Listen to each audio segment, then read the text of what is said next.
자, 여러분 안녕하세요. 모토라인입니다. 코나엔입니다. 코나엔. 제가 벨로스터엔을 보고 현대의 팬서비스다. 와, 현대가 웬일로 우리나라 이 소비자들을 위해서 팬서비스를 했다라고 표현을 했었는데, 네, 그 팬서비스의 두 번째 차가 나왔습니다. 자, 이번에는 현대의 고성능 모델 N라인 말고 그냥 N 모델, 두 번째 N 모델이 나왔습니다. 코나엔입니다. 자, 그리고 뭐 코나 N이고 벨로스터 N이고 간에 이 N 모델들은 두 가지 소리를 여러분들이 기억해 주셔야 됩니다. 뭐냐? 바로 이 변속될 때의 소리. 빵, 빵. 그리고 이렇게 변속 타이밍에 맞춰서 빵빵빵 쳐주는 그 소리랑은 별개로 악셀을 밟다가 오프했을 때 나는 이 팝콘 소리.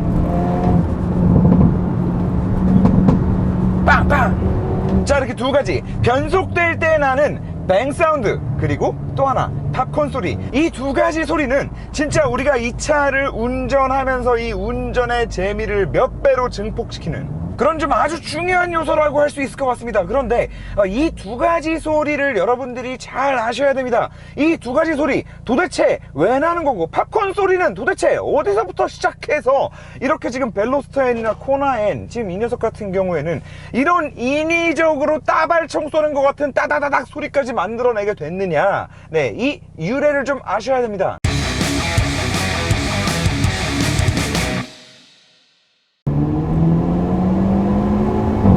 자, 이 변속될 때 나는 뱅 사운드랑은 별개로 이 팝콘 소리 있죠. 팝콘 소리 같은 경우에는 일부러 만들어내려고 내는 게 아니라 원래 레이스카에서 터보차들 같은 경우에는 정상적인 폭발 행정이 한번 끝나고 났을 때 실린더에 한 번 더 후연소를 시켜주는 거예요. 한 번 더 후연소를 시켜줌으로 인해서 어떤 효과가 생기냐. 첫 번째, 엄청나게 뜨거워져 있는 실린더 온도를 낮춰주게 됩니다. 그리고 두 번째, 후연소를 시켜줌으로 인해서 터보렉을 줄여주게 됩니다. 터빈의 날개가 돌고 있는 그 텐션을 떨어뜨리지 않게 하기 위해서 후연소를 원래 시켜주는 거예요. 그러면서 나는 게 팝콘 소리였고, 그리고 자연흡기 엔진 같은 경우에도 팝콘 소리가 나는 차들이 있는데, 그 차들은 그러면 왜 하냐? 마찬가지로 그 차들도 후연소를 시켜주는 건데, 그 후연소를 시켜주는 목적이 있습니다.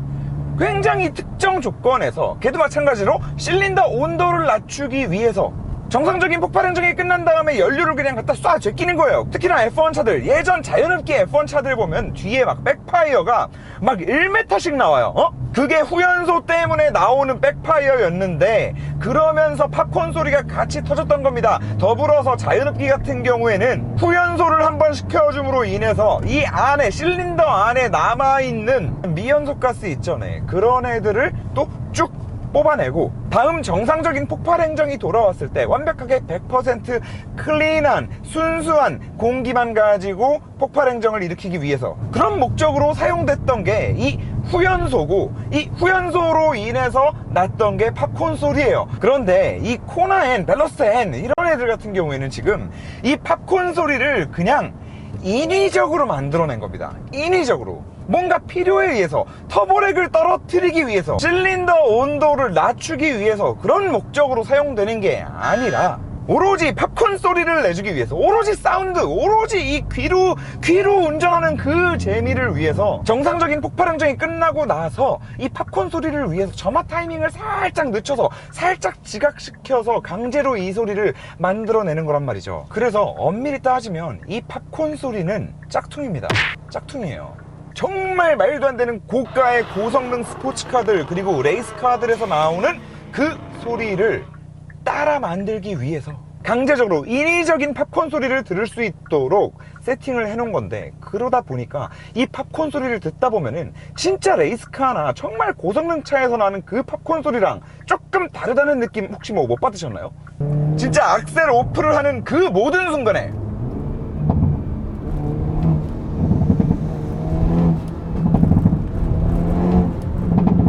이렇게 일관되게 따발총을 갈기는 소리를 만들어내 주는 게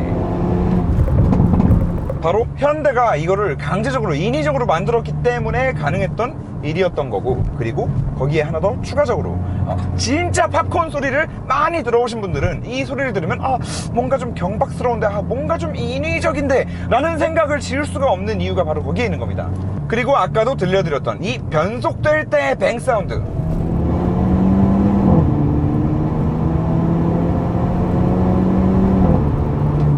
이 뱅 사운드, 이 뱅 사운드 같은 경우도 결과적으로는 굉장히 인위적인 소리라고 할 수 있겠는데, 저 뱅 사운드 같은 경우도 원래 고성능 스포츠카들이나 레이스카에서 저 뱅 사운드가 변속될 때 왜 나냐면, 이런 차량들이 지금 전부 다 얘도 마찬가지고 DCT 듀얼 클러치 미션을 사용한단 말입니다. 그리고 듀얼 클러치 미션을 사용하는데 이 차가 가지고 있는 토크도 굉장히 높아요.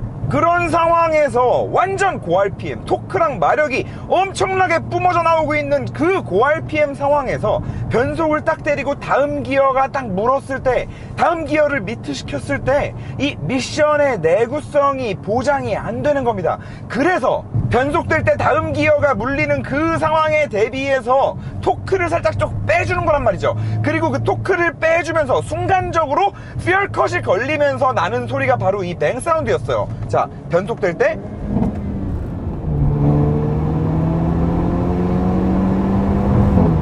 빵!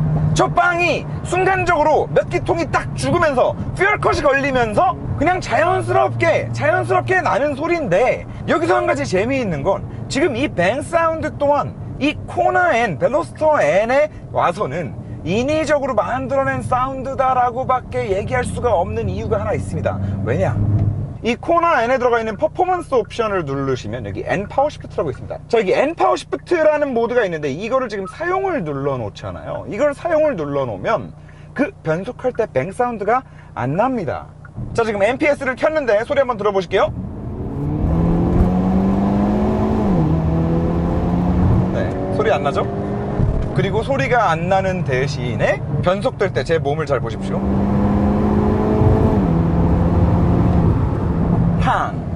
제가 벨로스터 N 리뷰할 때도 말씀드렸었잖아요. 변속할 때마다 빨리 가 새끼야, 뒤통수를 막 후려 갈기는, 변속할 때마다 그런 느낌이 난다고. 야, 빨리 가, 더 빨리 가.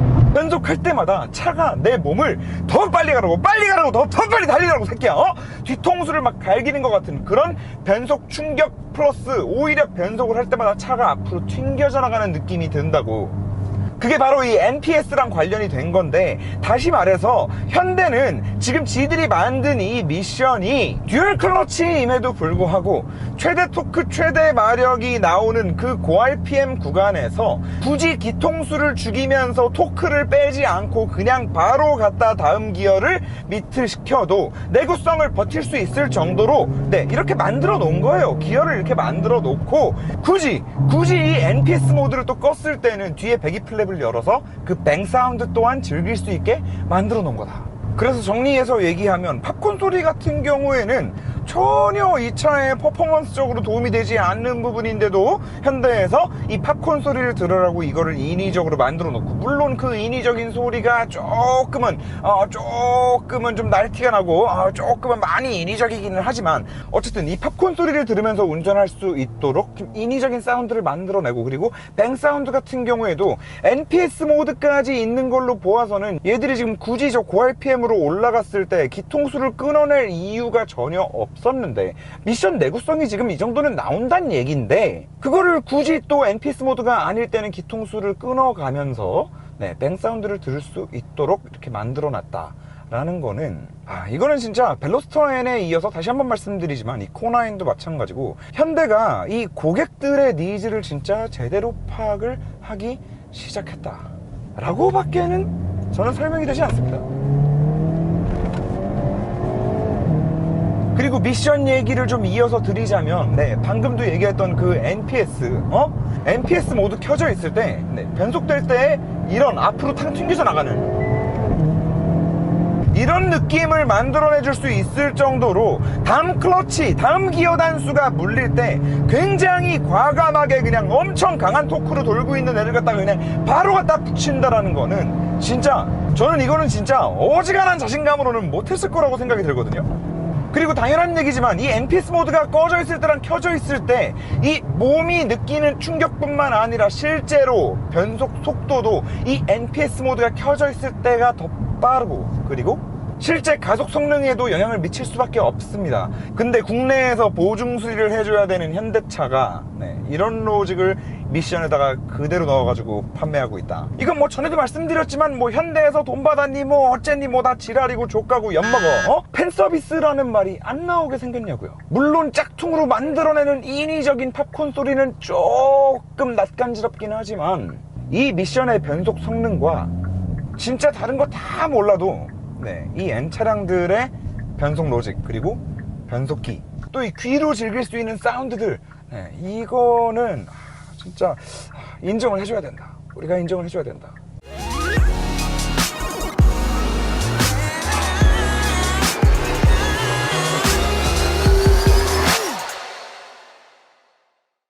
자, 그리고 2차 빨아줄 게 또 ELSD를 또 겁나게 빨아줘야 되는데 ELSD 빨아주기 전에 일단 결론부터 말씀드리자면 저는 2차를 구매하시라고 추천을 드리지는 않을 겁니다. 자, 물론 제가 지금 말씀드릴 그런 구매 여건이 딱 핏하게 맞아떨어지지 않는 분들도 분명히 계시겠지만 대부분의 이 코나 N을 구매할까 고민하고 계시는 분들은 평상시에 데일리로 타고 다니면서도 운전의 재미는 재미대로 느끼고 또 상황에 따라서는 뒤에 사람들을 태우고 다니기도 하고 가족들과 함께 여행을 다니기도 하고 그럴 목적으로 고성능 SUV다 라는 요 두 가지를 접목해서 구매를 고려하시는 분들이 굉장히 많을 거라고 생각을 합니다. 그런데 지금 이 차량의 서스펜션 물론 굉장히 대단한 서스펜션입니다. 이것도 마찬가지로 이게 현대에서 만든 서스펜션이라고? 라는 말이 진짜 그냥 바로 튀어나오는 그런 서스펜션이면은 의심의 여지가 없습니다. 그건 벨로스터 N이고 이 차고 마찬가지예요. 그런데 한 가지 아쉬운 게 벨로스터 N에 들어가 있는 세팅을 거의 그대로 가지고 온 느낌입니다. 지금 서스펜션 모드가 이 차에서 할 수 있는 가장 소프트한 모드인데 방지턱을 넘을 때는 그냥 두말할 것도 없고 꼭 방지턱이 아니더라도 지금 이런 요철들 있죠. 지금 여러분들은 눈에 보이지도 않고 영상으로도 보이지도 않을 이런 요철들 있잖아요. 이런 요철들을 치고 넘을 때마다 차 안으로 그리고 특히나 제가 너무 궁금해서 뒷자리에도 좀 타봤거든요. 그냥 그 노면이 원래 가지고 있는 그 정도 그냥 공률 위아래로 떨어지는 그냥 그 정도의 아주 작은 높낮음까지 차가 정말 아주 살짝이라도 기울어진다라고 하면 그 기울어질 때 하드하게 떨어지고 빠르게 떨어지는 거기서 끝나는 게 아니라 차가 다시 수평으로 돌아오는 이 속도 자체도 너무 텐션이 굉장히 너무 강한 느낌이에요. 굉장히 빨라요. 오뚜기인데 이 오뚜기 아래 들어가 있는 이 스프링의 장력이 좀 소프트해야 오뚜기가 이렇게 좀 왔다 갔다 하다가 제자리를 찾을 거 아니에요. 그런데 얘는 그 오뚜기 아래 들어가 있는 스프링의 장력이 그냥 미친 듯이 강한 장력의 스프링이 들어가 있는 느낌이다라고 생각하시면 딱 될 것 같습니다. 아주 잠깐이라도 차량의 한쪽만 치고 넘어가는 요철이나 아니면은 꼭 요철이 아니더라도 그냥 부드럽게 땅이 이렇게 좀 꺼졌다 다시 올라오는 그런 부분만 만난다 하더라도 얘는 굉장히 격하게 반응을 해줍니다. 그리고 진짜 서스펜션 스포츠 플러스에 놓으면 진짜 이 모드로 놓고 뒷자리에 타 있는 사람은 방지턱 하나만 탁 넘어도 바로 이렇게 입에서 막 욕이 튀어나올 수 있는 이 정도의 하드함을 가지고 있으면서도 이 딱딱함이 그냥 마냥 돌덩이 같아서 마치 코너에서 도로에서 격한 운전을 할 때 그립을 잃을 것 같은 그런 불안감을 주지는 또 않아요. 그래서 굉장히 대단한 서스펜션이라고 하는 겁니다. 예전에 우리 서스펜션 튜닝 잘못하면 차는 막 돌덩이 같아가지고 뒤에서 보면은 차가 이렇게 탕탕탕탕탕탕 뛰는데 차만 탕탕탕탕 뛰는 게 아니라 타이어랑 노면도 탕탕탕탕탕 같이 뛰어. 도라이들이야. 그 코너에서 뭐 하나 잘못 밟으면 그냥 날아가는 거거든요. 얘는 근데 그런 느낌은 아니에요. 정말 어디까지나 롤을 억제하기 위한 굉장히 롤을 하드하게 억제하기 위한 하드한 세팅을 가지고 있으면서도 노면을 꽉 움켜쥐고 달린다라는 느낌은 분명히 납니다. 거기에 이 LSD까지 포함해서 이 LSD가 결국에는 뭔가요? LSD 차가 왼쪽으로 지금 이렇게 코너를 감는다 그러면 차가 오른쪽으로 쏠리죠. 오른쪽으로 쏠리면 상대적으로 왼쪽 바퀴는 뜹니다. 그러면 왼쪽 바퀴가 떴을 때 LSD가 없는 일반 디퍼렌셜들 같은 경우에는 왼쪽 바퀴가 그립이 없으니까 그립이 없는 쪽으로 자동으로 지도 모르게 동력을 다 보내버린단 말이에요. 그러면 코너는 왼쪽으로 돌고 있는데 그립이 없는 왼쪽 바퀴가 떠서 이 왼쪽 바퀴로 출력이 다 가버리면은 어떻게 되겠습니까? 그렇죠. 차가 밖으로 밀려나려는 성질을 가지게 됩니다. 언더스티어가 발생합니다.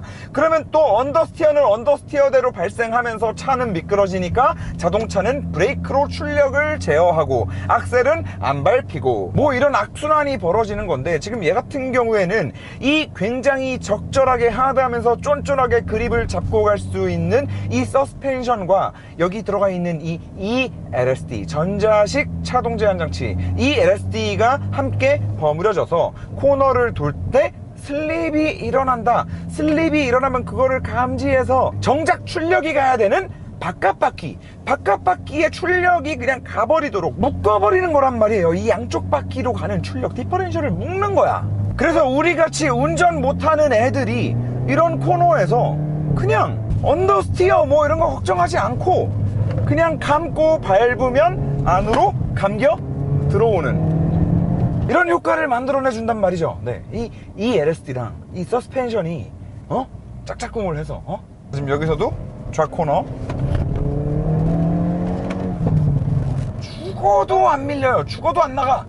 그럼에도 절대로 이 차 구매를 추천드리진 않을 겁니다. 아까 제가 말씀드렸던 벨로스터 N처럼 뭔가 내가 평상시에 펀카로 즐기고 다니면서도 뒷자리 공간에 사람이나 아이들도 좀 태우고 다닐 수 있었으면 좋겠다라고 생각하시는 분들, 네, 그런 분들께 절대 추천드리지 않을 겁니다. 네, 그렇습니다. 이 승차감 때문에.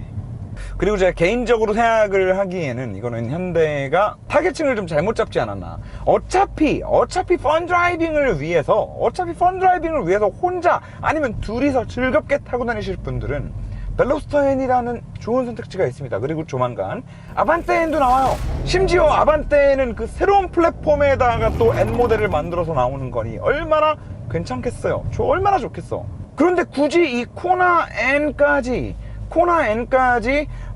완전히 그 극한의 퍼포먼스를 지향하는 승차감으로 세팅을 했어야 했나, 뭐 그런 생각이 드는 겁니다. 만약에 이 차를 구매하시기 위해서 가족이 있으신 분들 같은 경우에는 괜찮아, SUV야, 그리고 뒷자리도 넓어, 그런데 조금 더 주면 내가 운전 재미도 좀 느끼면서 운전할 수 있고 뭐 가족용 차로 같이 탈 수도 있어 라고 설득을 하셔가지고 이 차를 만약에 구매하신다라고 하면은 이 차가 나와서 처음 옆자리에 사모님이 타시는 순간 뒤통수를 일단 한 대 맞고 갈굼을 당하시면서 그 가정에 불화가 생길 수 있다 라는 말씀을 좀 꼭 드리고 싶어요.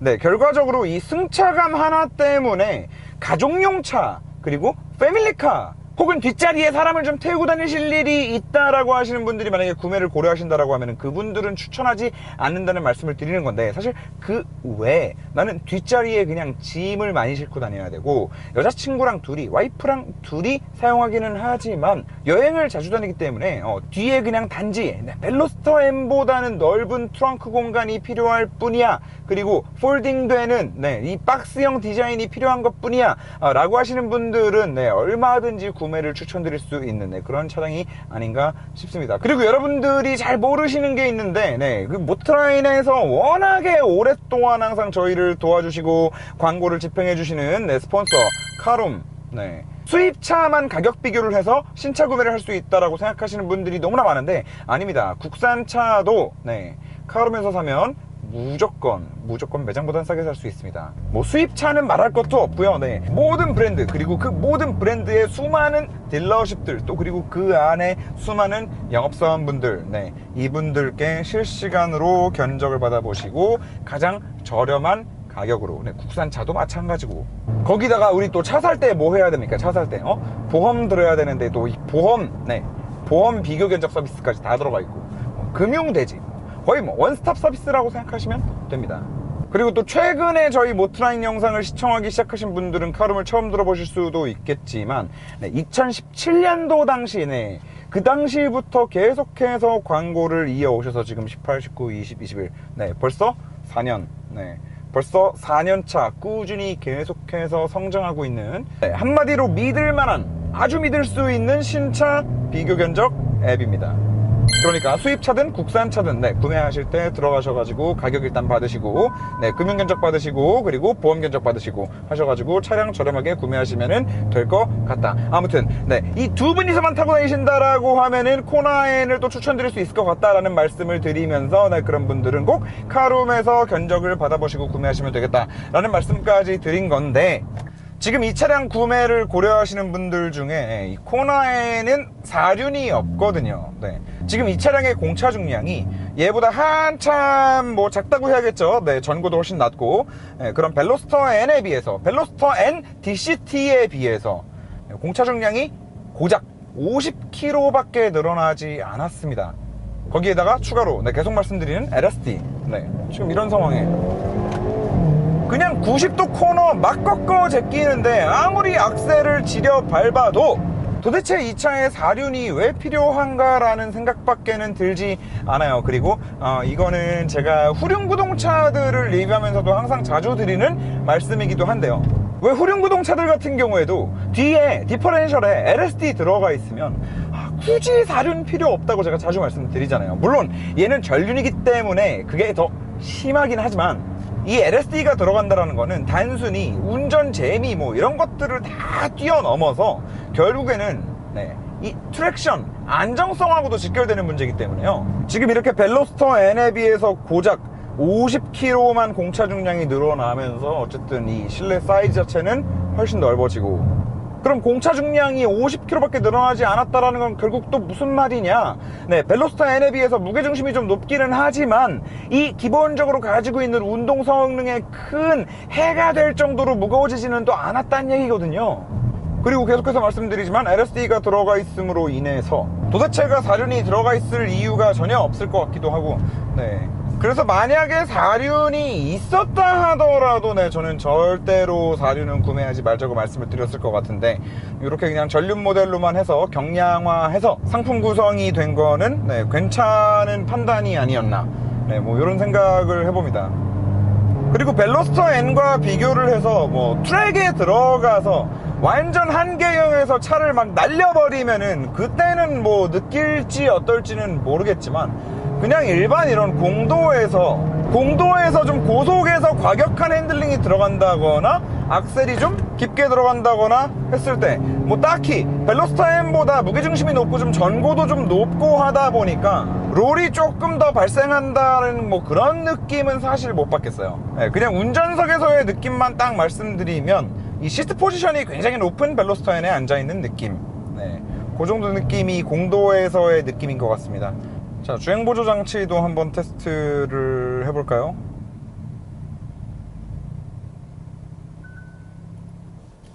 주행보조 장치가 시속 20km 밑으로 내려오니까 작동이 해제되네요. 이거 왜 이렇게 했지? 이거 너무 아쉽다. 아이씨, 이러면 안 되지. 승차감도 그렇고, 이거 그래도 SUV인데. 이 차 패밀리카로 쓰실 수 있는 분들이 분명히 많을 텐데, 이거 너무 아쉽네. 자, 아무튼 현대 두 번째 팬 서비스. 이거 좀 보세요. 이거 보고 기절하는 줄 알았어. 서킷. 와, 이게 미친 거 아닙니까? 이거 미친 거 아니에요? 태백 인제 영암 AMG 스피드의 용인. 인제 딱 누르면 이야, 이거 인제도 하프 코스, 풀 코스 다 나오고. 자, 아무튼 서킷 딱 정해놓고 나오면 여기 랩타임이 빡 찍힙니다. 이거 대단한 것 같아요. 사실 이제 AMG 같은 차량들도 퍼포먼스 스펙 들어가 있는 차량들 같은 경우에는 트랙에서 사용할 수 있는 그런 메뉴들이 있어요. 이제 국내에서는 사용을 못 했었는데, 또 고성능 차량이라고 우리나라 서킷들을 쫙 이렇게 또 해놓은 걸 보니까 이것도 좀 기분이 좋고, 그래서 서킷에서 좀 가지고 놀기에 너무나 괜찮은 차량이 아닐까. 그리고 또 일반 도로에서도 일상주행 시에 펀 드라이빙을 하기에 너무나 괜찮은 차량이 아닐까, 그런 생각이 듭니다. 자, 그래서 오늘의 결론은 이 가격대에 이런 펀카는 전에도 말씀드렸지만 이 세상에 존재하지 않습니다. 네, 그렇기 때문에 벨로스타인을 사자. 아니면 아반떼를 조금 기다려 보시는 것도 나쁘지 않을 것 같습니다. 지금 이 구닥다리 셰시 가지고도 벨로스타인 코나 같은 차를 만들어냈는데 이 신형 프레임에다가 또 얼마나 잘해가지고 나올지 네, 굉장히 또 기대가 큰 그런 차량이기도 하기 때문에 네, 어쨌든 코나에는 미안한데 솔직히 생긴 것도 솔직히 코나, 저도 코나 전기차를 되게 오랫동안 타고 다니긴 했는데요. 솔직히 그 페이스리프트 되기 전에는 예뻤잖아요. 진짜로 페이스리프트 되기 전에는 너무 예뻤는데 이거는 모르겠다. 뭐 개취니까 뭐 알아서들 하시면 될 것 같습니다. 네, 아무튼 이런 차입니다. 승차감이 더럽게 딱딱하니까 벨로스타인을 사자.